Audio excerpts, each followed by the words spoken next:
सम्पूर्ण साथीलाई नमस्कार, हार्दिक स्वागतम। अब हामी 2 मिनेटमै हाम्रो कार्यक्रम सुरु गर्नेछौँ। नायब सुब्बाको प्रश्न उत्तर, तृतीय पत्रको प्रश्न उत्तर छलफल कार्यक्रम। त्यो कार्यक्रममा सहजीकरणको रूपमा, प्रशिक्षक विज्ञको रूपमा यहाँहरूलाई मोडल क्वेसन प्र्याक्टिसका निमित्त हाम्रो माझ श्रद्धेय परशुराम पोखरेल सरको आगमन भइसकेको छ। साथीहरू 2 मिनेट जति यहाँलाई धैर्यताका साथ रहन अनुरोध गर्न चाहन्छु र 2 मिनेटमै हामी हाम्रो कार्यक्रम सुरु गर्नेछौँ। र यहाँहरू आफ्नो भिडियो अफ गर्नु होला र जसको इन्फर्मल भिडियो आउँछ उहाँलाई चाहिँ हामी रिमुभ गर्नेछौँ। सहृदयताका साथ अनुरोध गर्दै हामी के भन्न चाहन्छौँ भने यहाँहरूको भिडियो फर्मल छैन, यहाँहरूको सिस्टमेटिक छैन भने त्यस्तोलाई चाहिँ हामी लामो समय राखिराख्न बाध्य हुने छैनौँ। यस विषयमा यहाँहरूलाई मैले अनुरोध गरेँ र हाम्रो युट्युब लाइभ भइरहेको छ।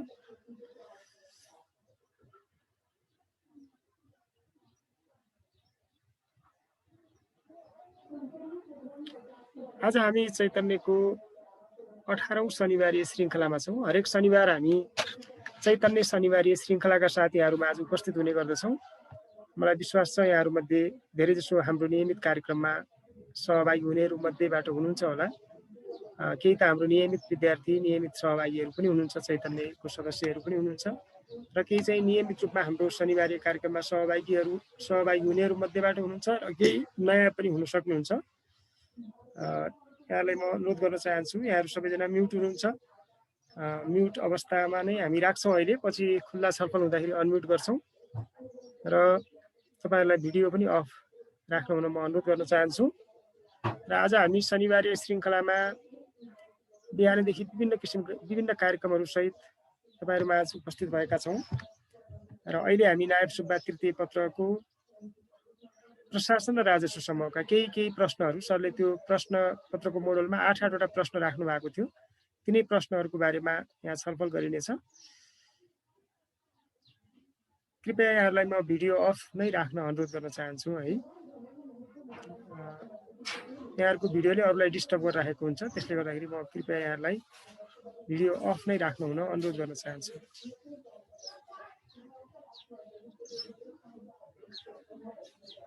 नायब सुब्बाको तयारीसँग सम्बन्धित रहेर यदि यहाँहरू हाम्रो नियमित कक्षामा सहभागी हुन चाहनुहुन्छ भने हामीले नायब सुब्बा द्वितीय पत्र 2500 शुल्कमा मात्रै तयारी गराइरहेका छौँ र यसै गरी हाम्रा विभिन्न तृतीय पत्रका सबै सेवा समूहका कक्षाहरू हामीसँग सञ्चालन भइरहेका छन् र समय यहाँ दिइएको छ। तपाईँहरूलाई यो समय अनुकूल हुन्छ र यहाँहरू यदि यसको नियमित कक्षामा सहभागी हुन चाहनुहुन्छ भने प्रशासन, लेखा, न्याय, राजस्व, परराष्ट्र तीनटै सेवा समूहका कक्षाहरू हामीले सञ्चालन गरिरहेका छौँ।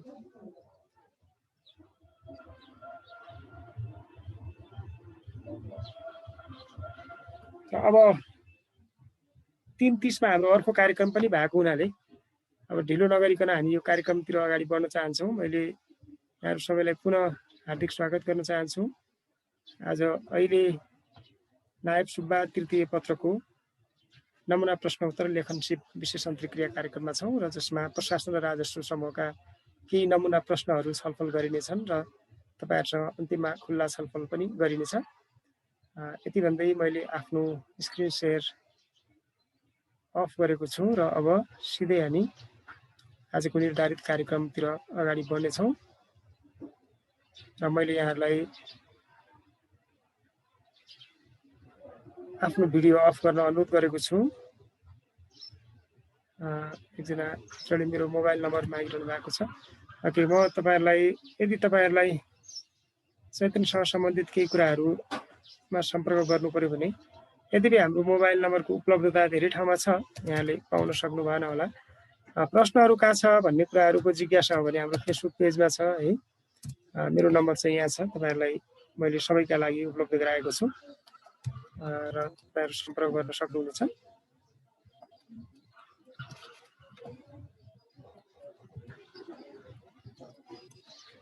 Okay, thank you so much. र अब श्रद्धेय परशुराम सर, हजुरले स्क्रिन सेयर गर्न सक्नुहुन्छ सर। सरलाई म अनम्युट, हजुर सर अनम्युट गरौँ हजुर। अब हुन्छ सर अनम्युट, हजुरको म्युट थियो, अब अनम्युट गर्दा हुन्छ सर।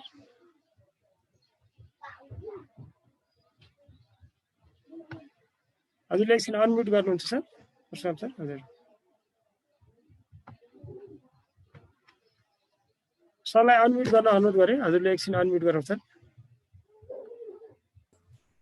ओके हस् उपस्थित सम्पूर्ण साथीहरू हामी शनिबारे श्रृङ्खलाको आजको यो कार्यक्रम 5औं कार्यक्रम हो हाम्रो शनिबारे श्रृङ्खलाको यसपछि 2टा अरू कार्यक्रमहरू छन् र यो कार्यक्रममा यहाँहरू सम्पूर्णलाई पुनः हार्दिक स्वागत र शुभकामना र आज यहाँहरूलाई लेखन सिपमा तपाईहरुलाई धेरै महत्त्वपूर्ण आइडियाजहरू धेरै महत्त्वपूर्ण कुराहरू शेयर गर्न यहाँ परशुराम पोखरेल सरको उपस्थिति भएको छ यहाँहरू सबैले को सुपरिचित लोकप्रिय प्रशिक्षक हुनुहुन्छ परशुराम सर यहाँहरू सबैले धेरै मध्ये उहाँको कक्षामा यसभन्दा अघिल्ला छलफलहरूमा यसभन्दा अघिल्ला यस्ता खालका प्रशिक्षण कार्यक्रमहरूमा पनि उहाँसँग साक्षात्कार भएको छ होला भन्ने मलाई विश्वास छ सरको फेरि अनम्युट भएछ यसलाई फेरि सरी म्युट भएछ अनम्युट गराउँछ ओके र यति भन्दै अब सरलाई म स्क्रिन सेयर गर्न र आफ्नो सेसनको निमित्त अगाडि बढ्न अनुरोध गर्न चाहन्छु मलाई विश्वास छ यहाँको यो सेसन अत्यन्त राम्रो फलदायी हुनेछ र यहाँहरू सम्पूर्ण साथीहरूले आजको यो कार्यक्रमबाट धेरै लाभ लिन सक्नुहुनेछ यहाँहरू सबैको समय शुभ रहोस् भन्दै सरको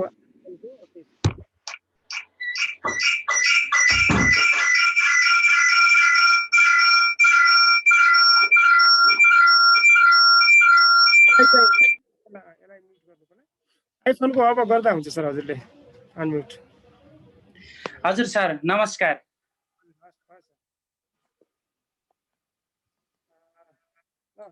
साथीहरू अब चाहिँ हामी कक्षा सुरु गर्छौं सर हस् सर हस् प्लिज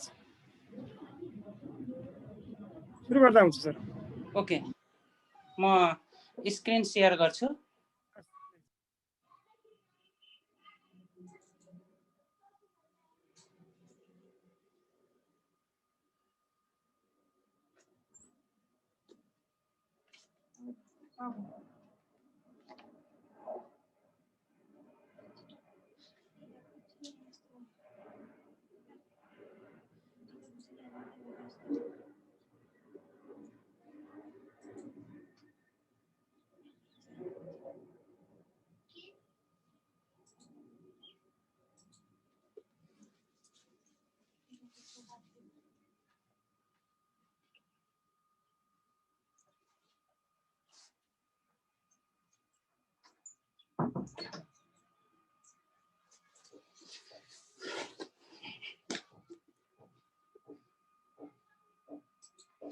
ल सबै साथीहरूलाई नमस्कार म परशुराम पोखरेल आज हामी मूलतः नेपालको निजामती सेवा तर्फ अथवा नेपालको स्थायी लोकसेवा तयारी गरिरहनु भएका जति पनि साथीहरू हुनुहुन्छ उहाँको निम्ति कोर्स अफ कन्टेन्टमा रहेर नेपालको निजामती सेवा भित्रको नायब सुब्बा तृतीय पत्रको प्रशासन र राजस्वसँग सम्बन्धित विषय वस्तुमा तयार पारिएको नमुना प्रश्न उत्तर छलफल कार्यक्रममा छौं करिब 100 भन्दा बढी साथीहरू हुनुहुन्छ उहाँलाई मैले एकमुष्ट रूपमा हार्दिक नमस्कार स्वागत यो शनिबारीय श्रृङ्खला सिक्ने र सिकाउने मात्र नभएर ज्ञान र सृजना र एउटा चाहिँ बौद्धिक क्रियाकलापको छलफलको पाटो बनाउनु भएको छ चैतन्य परिवार र गणेश सरप्रति विशेष नमन र समग्र जति पनि साथीहरू हुनुहुन्छ जति पनि जोडिनु भएको छ यो निजामती सेवा भित्र र स्थायी जागिरको निम्ति लोकसेवाको ढोका ढकढकाउन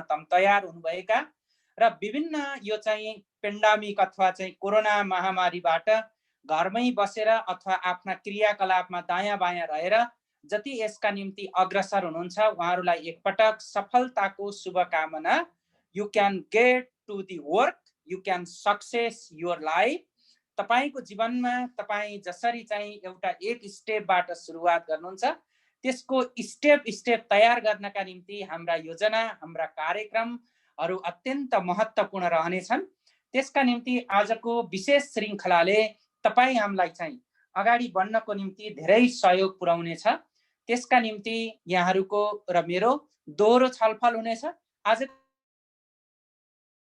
विषय वस्तुमा चाहिँ तयार पारेको छु पहिलो भनेको कसरी लेख्ने कसरी हामी तयारी गर्ने कुन कुन विषय वस्तु यससँग रिलेटेड छन् just information and you can choose your writing sir त्यसका बारेमा दोस्रो खण्ड भनेको हामी यहाँ रहेका तयारी गरेका प्रश्न, तिनीहरूको उत्तर र तेस्रो खण्डमा यहाँहरूसँगको दोहोरो छलफल हामी अगाडि बढाउनेछौँ। मैले यति भने सबै साथीहरूलाई हार्दिक नमस्कार। सुनिरहनु भएको छ, यहाँहरूले बोल्ने यहाँहरूकासँग अहिले तत्काल सुविधा छैन भने प्लिज च्याट बक्समा राखिदिनु होला।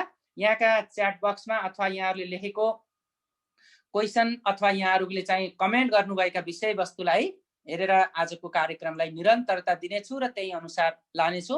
क्लियर छ गुरु भन्नुभएको छ हरि छेत्रीजीले। यहाँहरू सबैलाई चाहिँ एकदम चाहिँ नमन छ।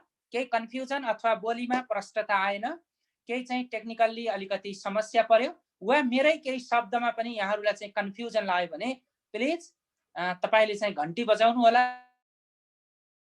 सँग म चाहिँ अत्यन्त नजिक रहेर अपडेट हुनेछु र त्यो सँगसँगै विषयवस्तुसँग हामी अगाडि बढौँ र त्यही विषयवस्तुसँगै हामी बढी डोरिनेछौँ। ओके, यति भनिसकेपछि यहाँहरू सबै साथीहरू अब हामी नायब सुब्बालाई हेरेर, तर जति पनि सार्वजनिक संस्थानतिर हुनुहुन्छ, अन्य कुनै निजामती सेवातिरका पद र विषयवस्तुतिर हुनुहुन्छ भने पनि यो विषय त्यत्तिकै महत्त्वपूर्ण छ र यसले चाहिँ जोडिन्छ।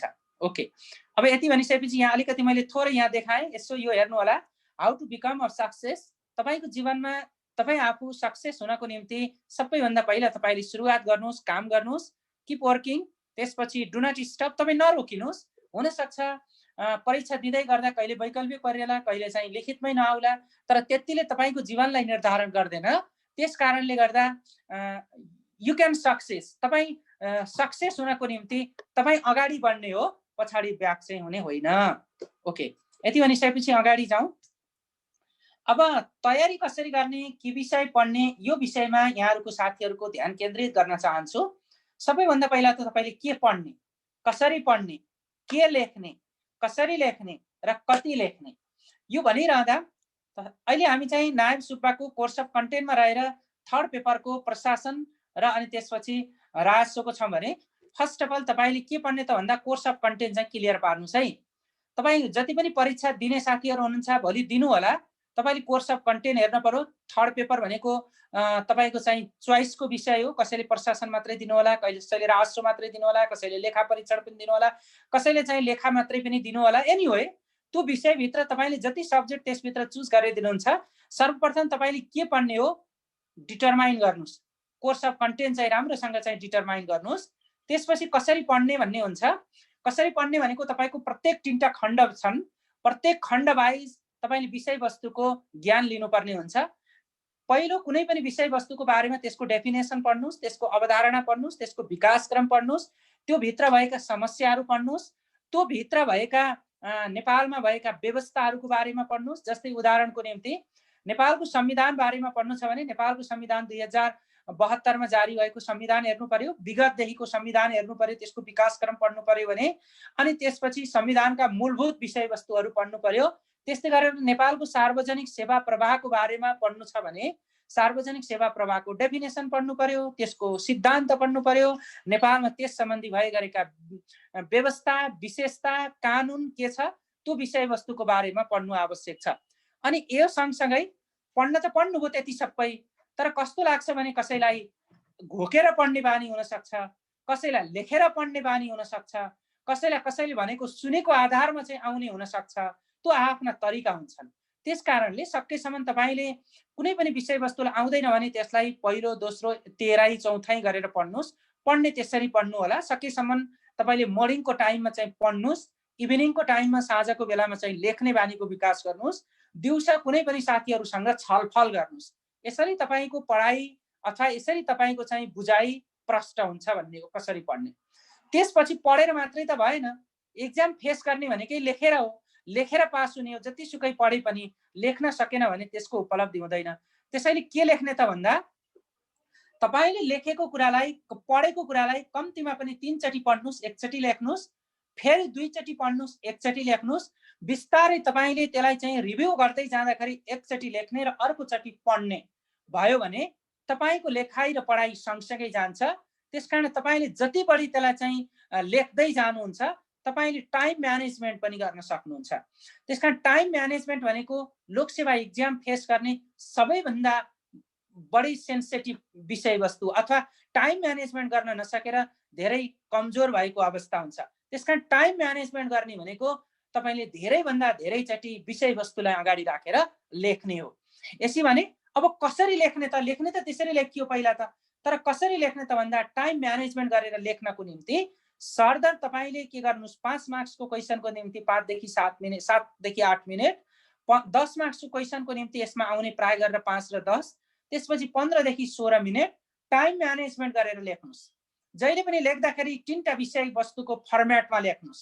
जस्तो इन्ट्रोडक्सनको पाटो, अनि त्यसको मेन चाहिँ बडी स्ट्रक्चर पाटो हुन सक्छ, त्यसभित्र विशेषता हुन सक्छन्, समस्या हुन सक्छन्, र लास्टमा कन्क्लुजन। यी 3टा पाटामा क्वेशनको एन्सर दिने भनेर माइन्ड मेकअप बनाउनुस् र त्यो अनुसारको लेख्न थाल्नुस्। अनि कति लेख्ने भन्ने हुन सक्छ। सरदर 5 मार्क्सको आयो भने तपाईले एक पाना, एक पेज भर्नुहुन्छ कपीको। त्यसपछि जस्तो यो कपी भयो भने यसको तपाईले चाहिँ चारैतिर फोल्ड गरिसकेपछि यो एक पेज चाहिँ न्यूनतम पनि पुर्याउनुस् 5 मार्क्सको। 10 मार्क्सको हो भने कम्तीमा पनि एउटा पाना भर्नुस् र सकेसम्म कन्क्लुजन अर्को पेजमा, होइन भने एक पाना चाहिँ अगाडि र पछाडि गर्नुस्। त्यो गर्दाखेरि कम्तीमा पनि तपाईको चाहिँ 10 मार्क्सको निम्ति 15-16 मिनेट र 5 मार्क्सको निम्ति 7 देखि 8 मिनेट पुरा हुन्छ। यो गरियो भने तपाईको सफलता यहाँनिर माथि छ। तपाई सफलता यसरी प्राप्त गर्नुहुन्छ। स्टेप बाइ स्टेप जानुस्। You can success in your life or in your future or in your practice. तपाईको अभ्यासले तपाईलाई नै सफलता दिलाउने हो। यो सफलतासँग पहिलो चाहिँ हँसाई, पहिलो खुसी तपाई हो। त्यसपछि खुसी हुने तपाईको परिवार होला, तपाईका साथीभाइ होलान् र समग्र राष्ट्रलाई खुसी पार्न सक्नुस्। आजको दिनले तपाईको त्यो लेखाइलाई फ्रुटफुल बनाओस्, यही शुभकामना। ओके, अब त्यसपछि सक्सेस हुने मैले केही यहाँ चाहिँ तपाईलाई टिप्सहरू बताउन थाले। एकैचोटि मुख्य सचिव कोही पनि बन्दैन, एकैचोटि प्रधानमन्त्री पनि कोही पनि बन्दैन, फुत्त चाहिँ मार्केटबाट आउँदैन, र एकैचोटि तपाई कुनै पनि ठाउँमा पुग्ने हो भने तपाईको सक्सेस अहिलेको स्टार्टिङले तपाई भोलिको यो देशको, तपाई यो सार्वजनिक प्रशासनको एउटा उच्चतम तहमा पुग्नको निम्ति पनि कोही बालक जन्मिसकेपछि उसलाई हिँड्न पनि समय लाग्छ भने हामी कुनै पनि कुराहरू स्टार्ट गर्दाखेरि पहिला चाहिँ सी योर गोल। पहिला त तपाईले आफ्नो लक्ष्यलाई डिटरमाइन गर्नुस्। के बन्ने हो आजैदेखि भन्नुस्। तपाई चाहिँ सार्वजनिक प्रशासनको प्रशासक बन्ने हो कि, बैंकमा गएर बैंकर बन्ने हो कि, अथवा सुरक्षा क्षेत्रमा गएर कोही त्यस्तो सुरक्षाको कमान्डर इन चिफ बन्ने हो कि, अथवा कुनै बिजनेसम्यान बन्ने हो। जति पनि आज जोडिनु भएको छ, यहाँहरुको सोच, क्षमता, यहाँहरुको क्रियाशीलता, यहाँहरुको अध्ययनशीलताले यहाँलाई भोलिको सक्षम प्रशासक बनाउने हो भने तपाईको गोल भनेको यो देशको सचिव बन्ने, यो देशको चाहिँ सिनियर अफिसर बन्ने, अथवा यो देशको चीफ सेक्रेटरी बन्ने होला। गोल डिटरमाइन गर्नुस् कि मेरो जाने बाटो निजामती हो। ओके, त्यसपछि अन्डरस्ट्यान्ड द अब्जेक्टिभ्स, अब्स्टेकल्सहरु। त्यहाँ जानको निम्ति धेरै विघ्न बाधाहरू हुन सक्छन्। जस्तै उदाहरणको निम्ति यो बीचमा हामीले धेरै पढ्ने भनेका थियौं, ट्युसन सेन्टर आउन सकेनौं, यो चाहिँ कोभिडको कारण भयो। यो आफैमा समस्या हो, तर यो एकल समस्या हैन, सबैको समस्या हो। कसैलाई यो बेलामा एकदम क्लास लिन मन लागेको होला, नेट छैन होला, इन्टरनेट छैन होला, राम्रो ल्यापटप मोबाइलमा त्यो कुरा चाहिँ हेर्न सकेन, त्यो समस्या हुन सक्छ। त्यो समस्यालाई पहिला तपाईले डिटरमाइन गर्नुस्। अथवा कसैलाई एकदम चाहिँ सुत्न मन लाग्छ, बिहान उठेर पढ्न सक्दैन, त्यो समस्या हुन सक्छ। त्यसका निम्ति तपाईले अहिलेदेखि ट्राई गर्नुस् कि एकदम चाहिँ अथवा उठ्नै नसक्ने मान्छे म एकैचोटि उठ्छु भन्दा बिरामी हुन सक्नु होला। त्यसकारण तपाईले पहिला आफू भित्रका आन्तरिक समस्याहरू कोट्याउनुस्, हेर्नुस्। त्यसपछि क्रिएट पोजिटिभ मेन्टल पिक्चर। तपाई जहाँ जान चाहनुहुन्छ तपाईले आफूलाई चाहिँ मेन्टल्ली चाहिँ तन्दुरुस्त राख्नुस्। त्यो भनेको त पोजिटिभ थिंकिङ, निजामती खत्तम छ हैन, खत्तमलाई म राम्रो बनाउन जाने हो, अथवा मैले गरेका क्रियाकलापले राम्रो बन्छ। सोचाइ नै पोजिटिभ भयो भने तपाईको काम पोजिटिभ हुन्छ, काम पोजिटिभ भयो भने लेखाइ पोजिटिभ हुन्छ, लेखाइ राम्रो भयो भने तपाई पास हुनुहुन्छ। तपाई परीक्षा दिने हलमा जानुहुन्छ, म केही पनि जान्दिन भनेर जान्नुभयो भने त्यहाँ भित्रै नै त्यो जानेको कुरा पनि आउँदैन। होइन, आज त म भन्दा जान्ने कोही पनि छैन भनेर जानु हो भने तपाईले परीक्षा हलमा छिर्दासम्म म भन्दा जान्ने आज कोही छैन भन्नुस्। त्यहाँ छिरिसकेपछि तपाईले सबैभन्दा उत्कृष्ट पैदा गर्नुस्। पहिल्यै चाहिँ कमजोर मानसिकताले गर्न सकिन्न, त्यसकारण सक्षम मानसिकताको विकास गरेर त्यहाँ पुग्ने। ओके, अनि clear your mind of self your doubt. तपाईको माइन्ड क्लियर गर्नुस्, संख्या जति सबै हटाइदिनुस्। त्यसरी आफूलाई चाहिँ एउटा चाहिँ इनर्जेटिक रूपमा राख्नुस्। त्यसपछि इम्ब्यारेन्स द च्यालेन्ज। तपाईसँग आउने त्यस्ता चुनौतीहरूको के गर्नुस् त, तपाईले समाधान गर्नको निम्ति इम्ब्यारेन्स द च्यालेन्ज भनेको जस्तो अहिलेको सन्दर्भमा च्यालेन्ज कति होला हेर्नुस् त। कसैलाई श्रीमानको एकदमै डर होला, यो चाहिँ मैले परीक्षामा पास गर्न सकिन भने मलाई हेलाको दृष्टिले उनलाई चाहिँ चुनौती होला, किनकि पास गरेर देखाउनु तपाईलाई चुनौती छ। कसैलाई बाउआमाले चाहिँ तपाईसँग चाहिँ यो पास गर भनेर उले दिएको फोर्सलाई चाहिँ क्याच गरेर आफू त्यहाँ पुग्नु, त्यो च्यालेन्ज छ।